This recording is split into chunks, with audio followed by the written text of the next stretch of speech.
নমস্কার, ঘরে বাইরের গল্পতে আপনাদের সবাইকে স্বাগত। আশা করি সবাই খুব ভালো আছেন। প্রথমবার ক্যামেরা হাতে নিজের ছোট্ট গল্প বলার চেষ্টা, আর সেই গল্পের শুরু শান্তিনিকেতনের পথে। আমাদের ট্রেন ছিল সকাল 8:55 কুলিক এক্সপ্রেস।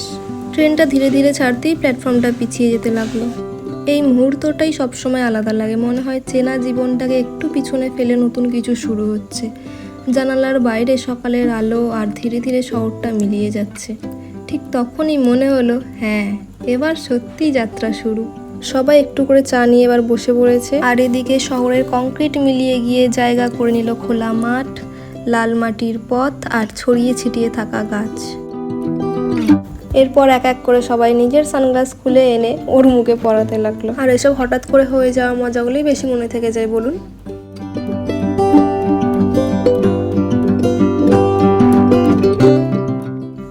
আমরা এখন বোলপুর স্টেশনে পৌঁছেও গেছি সবাই। আমাদের ট্রেনটা প্রায় 1 ঘন্টা লেট ছিল। প্রায় আমরা 12:30টার কাছে এসে পৌঁছাই। স্টেশনের ঠিক বাইরেই রয়েছে রেল মিউজিয়াম, এটাও খুব সুন্দর। আপনারা চাইলে এখানেও ঘুরে আসতে পারেন। আমাদের সময় ছিল না বলে আমরা আর গেলাম না। আমরা বোলপুরে যে হোটেলটা বুক করেছিলাম সেখান থেকেই টোটোর ব্যবস্থা করা ছিল। স্টেশন থেকে বেরিয়েই ওনারা আমাদের সাথে যোগাযোগ করে নিলেন, তাই যাতায়াত নিয়ে আলাদা করে কোনো চিন্তা করতে হলো না। প্রায় অনেকটা রাস্তায় আমরা চলে এসেছি। এখন আমরা বিশ্বভারতীর সামনে। এই জায়গাটার নাম শুনলেই সবার আগে মনে পড়ে রবীন্দ্রনাথ ঠাকুরের কথা।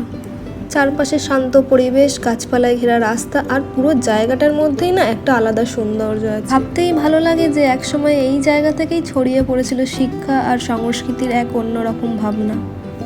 ভেবেছিলাম হয়তো এখনই বিশ্বভারতীটা ঘুরে দেখবো, কিন্তু সবাই ঠিক করলাম আগে একটু ফ্রেশ হয়ে নেওয়া যাক, কারণ আজকে তো সবাই খুব সকাল সকাল বাড়ি থেকে বেরিয়েছিলাম। তাই আপাতত ঠিক করা হলো ঘোরাঘুরি পরে হবে, আগে হোটেলে গিয়ে ফ্রেশ হয়ে পেট ভরে খেয়ে তারপর বেরোনো। আর আপনাদের তো জানানোই হয়নি যে আমরা ট্রিপে কারা কারা এসেছি। আসলে আমরা সবাই অফিসের কলিগ, হয়তো পরিচয়টা কলিগ হিসেবেই শুরু হয়েছিল, কিন্তু সময়ের সাথে সাথে সেই সম্পর্কটা বদলে গিয়ে আজ আমরা শুধু কলিগ নই, আমরা এখন সবাই খুব ভালো বন্ধু। তাই সবাই সবার কাজের জীবনের মাঝখানে একটু সময় বের করে হাসি, গল্প আর সুন্দর কিছু মুহূর্ত কাটাতেই বোলপুর আসা। এই এতক্ষণে কোপাই নদীর দেখা মিলেছে। বীরভূম জেলার সবচেয়ে ছোট আর সুন্দর নদী। এখন বেশি জল নেই ঠিকই, কিন্তু বর্ষাকালে জল থাকে বেশি, তখন জায়গাটা ভারী সুন্দর লাগে। গল্প করতে করতে এখন আমরা আমাদের হোটেলের কাছাকাছি চলেও এসেছি। আর আজকে থাকার জন্য বেছে নিয়েছি আমরা এই হোটেলটা, কোপাই ভিউ। এই হোটেলটা একদম কোপাই নদীর তীরে। নামই কোপাই ভিউ, বুঝতেই পারছেন। নামের মতোই জায়গাটার পরিবেশও খুব সুন্দর, বলুন। চারপাশে প্রকৃতির শান্ত ছোঁয়া, নিরিবিলি পরিবেশ। চলুন একবার ভিতরে গিয়ে দেখি আমাদের আজকের ছোট্ট ঠিকানাটা ঠিক কেমন। সবার জন্য আলাদা আলাদা রুমের ব্যবস্থা করা হয়েছে, আর এই রুমটাতে আমি আর আমার এক বান্ধবী থাকবো। ঘরটা কিন্তু বেশ সুন্দর, তাই না? রয়েছে একটা কমফোর্টেবল বেড, পাশেই একটা সেন্টার টেবিল, এদিকে আছে টিভি, এনাদের ওয়াইফাইয়েরও সুবিধা আছে। এছাড়াও এদিকে আছে একটা আলমারি, পর্দার রংটা কি সুন্দর বলুন। আর সাথে এদিকে আছে অ্যাটাচ বাথরুম। বেশ পরিষ্কার পরিচ্ছন্ন আর হাইজেনিক। চলুন তাড়াতাড়ি ফ্রেশ হয়ে লাঞ্চ করতে যাওয়া যাক। আর এনাদের রেস্টুরেন্টটাও ঠিক একদম পাশেই, তাই চলেও এসেছি লাঞ্চ করতে। এই যে কোপাই নদীটা দেখতে পাচ্ছেন। এখানকার সবাই বললেন তাদের ভেজ থালি নাকি খুবই ভালো, তাই সবাই সেটাই নিলাম। আছে গরম গরম সাদা ভাত, সাথে স্যালাড, মসুর ডাল, লম্বা লম্বা বেগুন ভাজা, এদিকে শাক ভাজা, ঝুরি আলু ভাজা, সাথে আলু পোস্ত, আলু পটলের দম, আর শেষে আমের চাটনি। চলুন লাঞ্চটা সেরে নিই। রেডি হয়ে বেরিয়ে পড়েছি। এবার আমাদের গন্তব্য সোনাঝুরি হাট।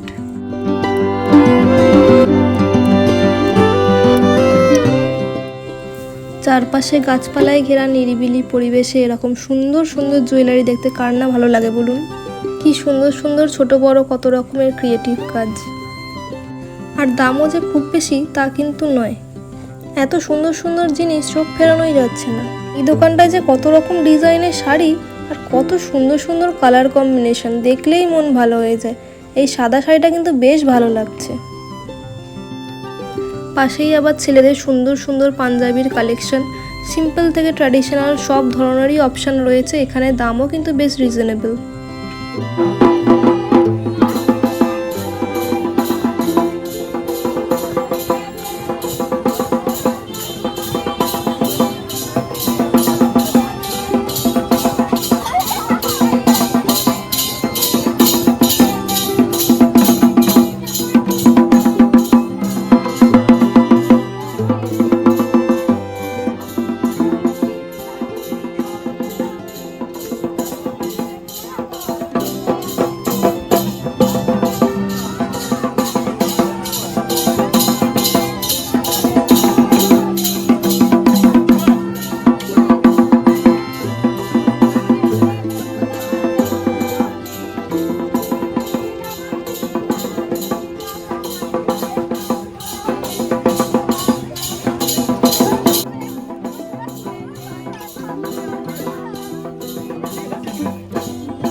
আমরাও আর নিজেদের আটকে না রেখে সবাই মিলে সেই নাচে যোগ দিলাম। সোনাঝুরির হাট তো এই নাচ ছাড়া অসম্পূর্ণ, তাই না? এবার আমরা চলেছি কঙ্কালীতলা মন্দিরের পথে। আজ সেখানে পুজো দেব। আপনারা তো জানেনই কঙ্কালীতলা 51 সতীপীঠের অন্যতম একটি স্থান। বিশ্বাস করা হয় এখানে দেবী সতীর শরীরের একটি অংশ পতিত হয়েছিল, তাই জায়গাটি খুব পবিত্র বলে মানা হয়। তাই যখন এখানে এসেই পড়েছি ভাবলাম একটু পুজো দিয়ে আসি।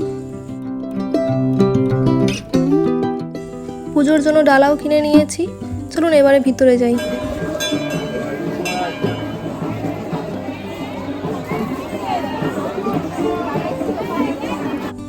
মন্দিরের ভিতরে ক্যামেরা অ্যালাউ ছিল না, তাই আপনাদের মন্দিরের ভিতরের অংশটা দেখাতে পারলাম না। তবে ভিতরের পরিবেশটা ছিল খুবই শান্ত আর পবিত্র, একদম মন ভালো হয়ে যাওয়ার মতো। আর মন থেকে মায়ের কাছে প্রার্থনা করি মা যেন আপনাদের সবাইকে খুব ভালো রাখেন, সুস্থ রাখেন। মায়ের আশীর্বাদ আপনাদের যেন সবসময় সঙ্গে থাকুক। আর এখানেও জানেন গঙ্গা আরতি হয়, যদিও আমি সেটা দেখতে পেলাম না, কারণ যখন আমরা এখানে এসে পৌঁছাই তখন গঙ্গা আরতি প্রায় শেষের পথে। আর মন্দির চত্বরের বাইরেও ছিল অনেক রকমের দোকান, সেখান থেকে আমি একটা ম্যাগনেটও কালেক্ট করি আমার বাড়ির জন্য। ধরেছি এবার ফেরার পথ। ফেরার পথে কিছু খাবার দাবারও কিনে নিয়ে যাব ডিনারের জন্য। হোটেলে ফিরে এসে আমাদের ডিনারও হয়ে গেছে। এখন বসেছি সবাই গল্প আড্ডা দিতে।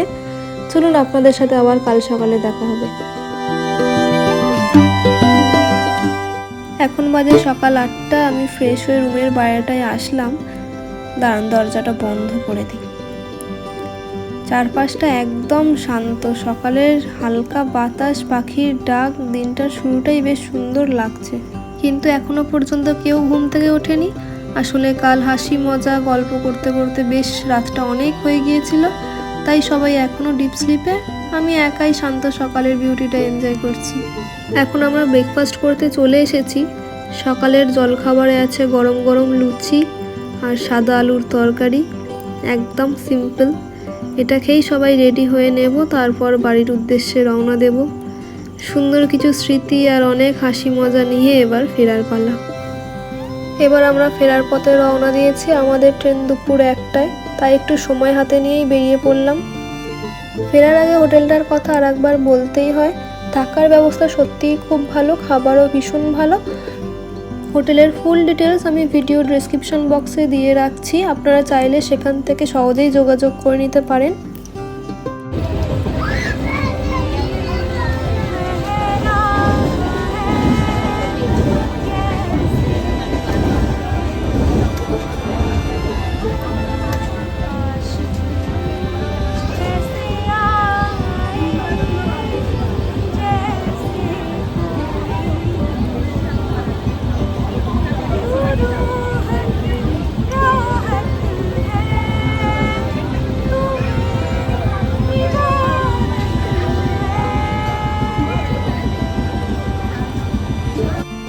ও হলো মধুমিতা। মজার ব্যাপার হলো ও কোনোদিনও গান শেখেনি, তবুও ওর গলায় একটা আলাদা মাধুর্য আছে।